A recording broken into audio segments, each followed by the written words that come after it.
طريقة تخليل الزيتون أو كبس الزيتون أسهل مما يكون. الطريقة دي لو انت عايزة تخليه رمضان ما بتجوديش في المكونات اللي انت بتحطيها عليه. هو بس الزيتون والليمون والفلفل الأحمر اللي أنا عاملاه دوت. دي فلفل أحمر هرساه مع الليمون ومملحاه. بتحط طبقة زيتون وطبقة من الفلفل الأحمر وبتعصري عليه ليمون. الطريقة دي عايزة اقولك هتعيش معاكي، ربنا يدينا ويديكم طولة العمر يا رب ان شاء الله. رمضان يعني قدامك 6 شهور.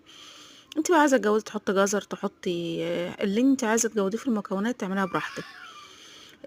كده بحط طبقة وطبقة زي ما قلت لكم. دي اخر طبقة برضو بتحط عليها الفلفل الاحمر وبالليمون وبتعصر عليها الليمونة وبتكبسيها بالغطا. لا اكتر ولا اقل. طبعا الغطا نضيف، انا عاملاه بمية سخنة، والمية السخنة برضو هحطها دلوقتي على الزيتون مية فترة. واهي دي مية فترة محلول الملح، مية وملح بس ما حطيتش خل، مية والملح والزيتون. كل سنة وانتم طيبين يا رب. كل واحد يكتب لي طريقته في تخليل الزيتون. كل سنة وانتم طيبين.